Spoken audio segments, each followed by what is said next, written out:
The War of the Worlds by H.G. Wells is one of the most influential and important stories in fiction. It was the definitive sci-fi story of its time, and its legacy is basically immortal. Since its publication in 1898, it's been adapted around 15 times, including a very well-known one by Steven Spielberg. I personally consider to be this one the best, but mostly because I'm a Scary Movie 4 apologist. Give me the gun, I'm taking the car. What do I do about him? I don't want the car. I just need a gun.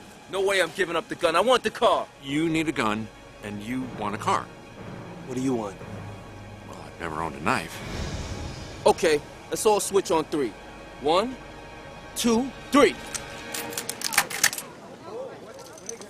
Is this right? I don't think so.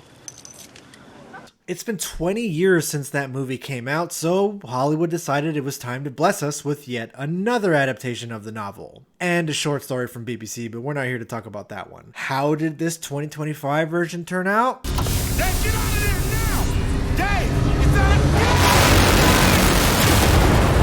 No!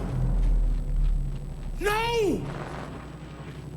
Yeah, the word is spreading pretty fast about how unfortunate this movie is, and I'm just one of the many leeches trying to get attention dogging on this film. But is it really that bad? Is this movie truly deserving of its low score? These were the questions I sought to answer, and my expectations were basically, well, it can't be any worse than Happy Gilmore, right? I want to start this review off by saying that calling this a movie is kind of an oxymoron. Yes, it has a runtime, it stars people, and things certainly happen in it, but it does so in the laziest way imaginable. Everything that you can think of, the laziest and cheapest way to do something, this movie pulls it off. This film is a glorified reaction video, with fancy hacker graphics and screen recordings thrown in. Ice Cube sits in a chair for close to 2 hours and reacts to the War of the Worlds. They have a surveillance network that's 1,000 times.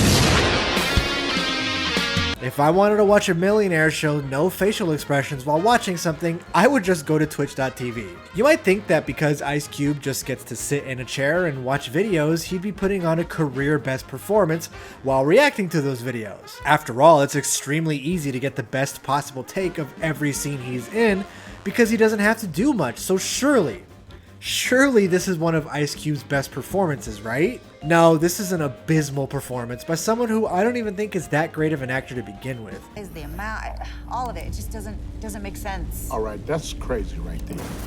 No, you need to lay off the soy milk. You haven't had any protein this week. How do you know? Let's just say me and your fridge is pretty tight. Respect? I don't see no respect. All I see is a kid with a $200,000 education living in my damn house playing dumbass video games. That's what I see. I mean, he's good in certain roles when people know how to utilize Cube. He has a lot of natural charisma, and he's a really funny dude. But I gotta say, this is just not what you cast Ice Cube for. The other actors in this film are fine, I guess. They show up to do the bare minimum, but they look like Daniel Day-Lewis when compared to Ice Cube's performance in this movie. I don't mean to harp on how bad he is in this, but when we're stuck with him for basically the whole fucking movie and this whole thing is his POV, his awful acting really tends to stick out. Ice Cube is just miscast in this, to be honest. He just kind of seems like the guy who has the same level of technological understanding as your elderly dad does. His line delivery and confidence just does not help his case either. Now, a lot of people are calling this movie out for basically just being an ad for Amazon. I mean, one of the characters played by Roderick is an Amazon employee, and he is a very helpful character that basically saves the day at the end of the day, all while showing that bright and beautiful Amazon logo. But personally, I feel like that's unfair. This movie is also an ad for Facebook, WhatsApp, and just general surveillance on our lives. It showcases just how epic and awesome constant surveillance is. Ice Cube's character is this spying, paranoid weirdo who feels like he has to control literally every aspect of his kids' lives because he promised his dying wife that he would protect them. He even has information down to their fucking heart rate. And at no point is this seen as weird or criticized in any way. His kids more or less see him as like an annoying, overbearing dad rather than a control freak who has way too much surveillance on his own children. Honestly, I feel like this movie does the opposite. Ice Cube's actions are seen as heroic, And good, actually. There's this attempt at a heartfelt moment at the end of the film where Ice Cube doesn't really apologize for being such a controlling father, and instead it's seen as a necessary thing for their own good. And honestly, it kind of just feels like Amazon is speaking out to the audience saying, guys, we're not spying on you, but if we were, it was for good reason. Fuck off. It's also hilarious that this movie is so up these tech companies' asses. Ice Cube doesn't call or text people. No, that's what a fucking caveman would do. Instead, he uses Facebook or Microsoft Teams or just WhatsApp messages people. He uses an app to get everything done that a normal person would just call on the phone or send a text message. Wow, look at that streaming quality on Microsoft Teams. Ice Cube's pregnant daughter was able to be rushed to the hospital thanks to the comfortable seating and auto drive mechanics of the Tesla. All right, I got you. Got everything under control. Boy, that Amazon driver really saved the day with the same day delivery, didn't he? Faith can load it here and I can get it to you. Prime Air. I'm sorry to break this to you, billion-dollar corporations, but literally no one on Earth operates like this. There's a scene where the aliens have kind of infiltrated the data centers of our planet, and this is resulting in a bunch of Facebook content being deleted. Ice Cube's dead wife has an immortalized page on Facebook, and there's this scene where it's getting deleted. The photos are being wiped off, and this immortalized page of somebody is being wiped off the internet. And it's presented as like a sad scene, meant to be mournful, like it's a great loss or something. No, no, no, no, no, no!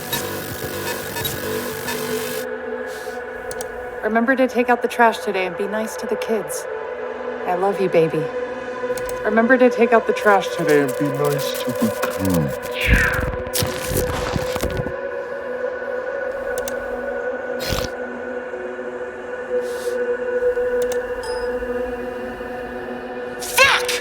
As if this Facebook page is the only thing that Ice Cube has of his dead wife or something, which just killed me. It cracked me up how desperately they were trying to make this seem sad, but like, who gives a fuck?